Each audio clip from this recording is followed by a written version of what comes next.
Welcome to Megapath Presents. I'm Ronnie Hayes, and today we got a mini discussion about Fear the Walking Dead. Now, for those who do not know, the showrunner for seasons 1, 2, and 3, Dave Erickson, is actually leaving. This is his last season. I'm sure most of you probably already know this.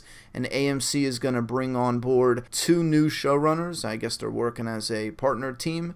And then we're getting a new executive producer. They're tapping into the original show.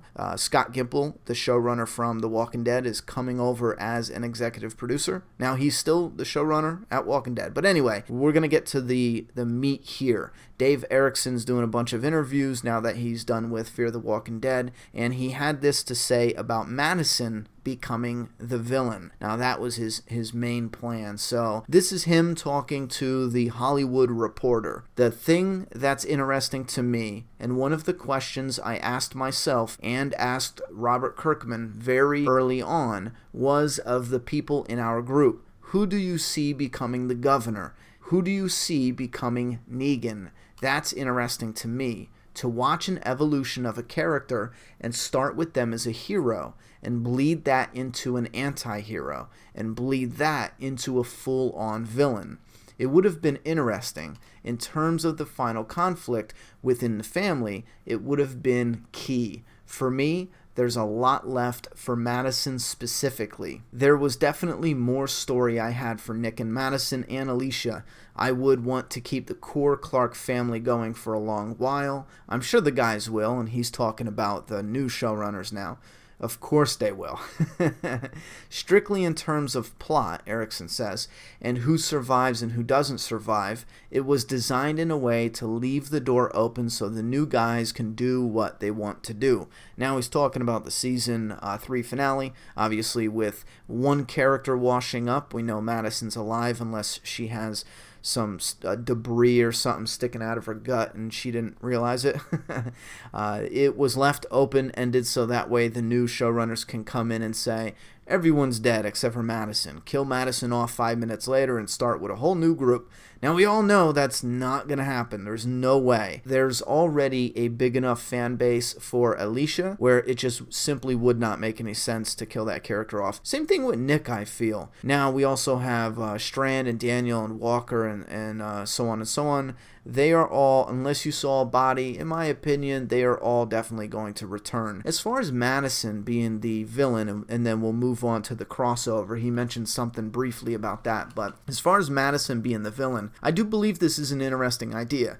It would be absolutely hypocritical for me to say I don't like this idea. Now, I'm not going to go into it here, but for some of those who are subscribed to this channel, you know how I have my own comic book, and yes, we will follow a villain. We're watching the rise of a villain. Now, that's not all the characters. There's a group, so don't shit yourself. I'm talking to those who think it's a certain somebody. But anyway, the point is, it would be absolutely hypocritical for me to go, oh, that's a bad idea. I'm not saying it would have been perfect for Madison. I still believe, as far as my tastes, because I've talked about this with you guys before, entertainment's the same thing as eating. Not exactly the same, but it's similar. We have different tastes. Some people don't like pizza. I don't know how the hell that's possible, but still, with entertainment, it's the same thing. So when it comes to Fear the Walking Dead, it is a mixed bag. I'm not going to go into it here, but yes, there's some things I definitely didn't like. There's some things I really did enjoy, and there's also some things where it wasn't my cup of tea, but when I rewatch it and when I look over it again, I absolutely see why fans out there did say they enjoyed those certain episodes. Now, that being said, I do think the same thing applies to Madison. Even if they were going to make her the villain, I don't think it makes up for a lot of the problems I had as far as me being connected to the character. It's just not a correct all. So I still would have problems. With that aside, I think it's a great idea. Now, what do you do with the family then? Do you pit them against each other? I think it would be a neat idea to have Alicia not connected to the group that Nick's connected with, but bring a very confrontational conflict to Madison and Nick, and kind of have Alicia like the one who can bounce back and forth, but Madison's not allowed near Nick and his group, and vice versa and stuff like that. just off the top of my head, I'd be fine if the kids eventually weren't even really in the mix when it came to Madison just being the villain, or maybe separated long enough where by the time they met back up with their mother, it just wasn't even the same person. Imagine how heartbreaking that is. If they were confident and if they knew where they were going way ahead of time, imagine showing us a season 1 of a mother and her 2 kids and Travis and all them. Imagine seeing this modern day family and showing the struggle they had to patch up the wounds from the old world. The junkie kid, the daughter who wants to get away, and all the stress and the academia stuff getting to her. And imagine having them repair that in the post-apocalypse world and then get separated by some great tragedy or some great event, and having the kids have an idea where their mother's at. Some way do this where for 2 seasons the kids are just fighting to get to the area where the mother's at, while we are watching the mother, who thinks the kids are dead, build up her own community by becoming and transitioning and transforming into a villain. And then once she's the villain, and I mean there's no coming back from where she's at, even she believes this is the way to live, then you reunite the family. And it's just this conflict of what in the, like, imagine how heartbreaking that would be. Take Madison to a point of no return, and then you have the kids finally come. I mean, you can build off of that and go a few more seasons yet. But again, that might be an idea that gets me really excited, but you know, half of you out there are probably like, nah, that's not at all what I want. So it's your turn. You give me thoughts and opinions. Now hang tight, we're not ending this. We got another couple minutes to go yet, but you give me your thoughts and opinions. What do you think about Madison being the bad guy? What storylines do you want to see play out if they decide to continue on this path with Madison? Now they might not. If they gave Dave Erickson the green light to discuss it, then there's a chance they're not going to be doing that. That is definitely possible. So give me your thoughts and opinions down below, but let's transition over just briefly to his comment on the crossover. He said something that was really interesting. Fear could go a few more seasons without even needing a crossover, and this is a statement I completely agree with. I still agree with it. Even being somebody who's not gripped by the series and the story that they're telling right now, again, it's just not my tastes. I'm not knocking it. I do not believe it's trash. I don't believe that, not even for a bit, not even for an ounce. I think there's people who have charisma. I think there's certain individuals who bring 110%.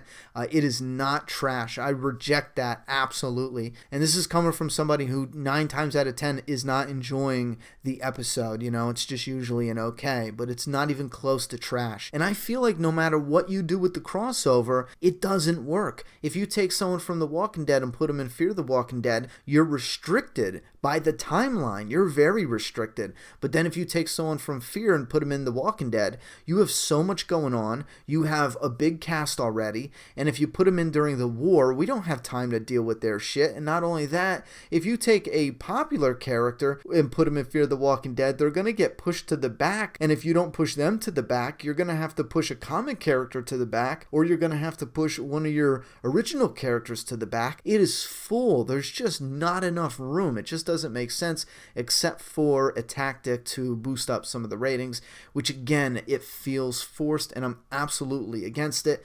If they do something that blows my mind, then that's what's up. Then you got it. You know, you got that one. I was 100% wrong on it, you know.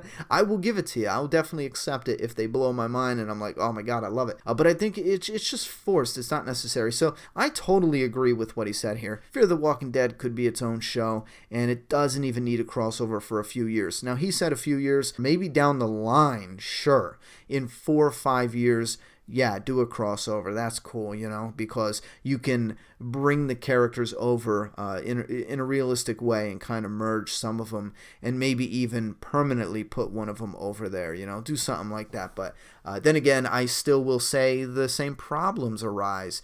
The bloated story already. You already have a full cast. You already have characters, and the biggest problem with not just a bloated story, taking that character from Fear, like if it's Nick, right? If they want to take Nick and put him in The Walking Dead, you're either putting him in as a villain that's going to die and only be in it for half a season. That's what a lot of fans want with the Whispers and stuff like that. That's not even, I don't even want to talk about it. That's how much I disagree with that. Or you're putting him in there and he's going to be a background background character or just bouncing around. I mean, if you were the Nick actor, do you want to be a star in your own companion show, or do you want to be a background character on the main show? You know what, to be around Michonne and Maggie and Andrew Lincoln and Norman Reedus, I'd probably be a background character, so never mind, scratch that. Scratch what I said, that was stupid. Anyhow, give me your thoughts and opinions down below. What do you think about the crossover now or later, or you just don't care, or yes, you want it now? And if you do want it now, and if you are excited for it, why? Why are you excited for it? Listen, I gave you the reasons why I'm worried it's not going to work out. Give me the reasons why you're excited for it, and maybe you'll change my opinion about it somewhat. And then what's your thoughts on Madison being the villain? Now, I do know a lot of people want Madison to be the Whisperer leader and stuff like that, and that's probably the majority of the comments we're going to get. But think outside the box. Don't even think about the Whisperer leader. You can put comments about that, but what else? What different version? Think a different version of a villain, and then give me your thoughts and opinions based on that. All right, put your thoughts and opinions in the comment box. I'm done talking. It's your turn.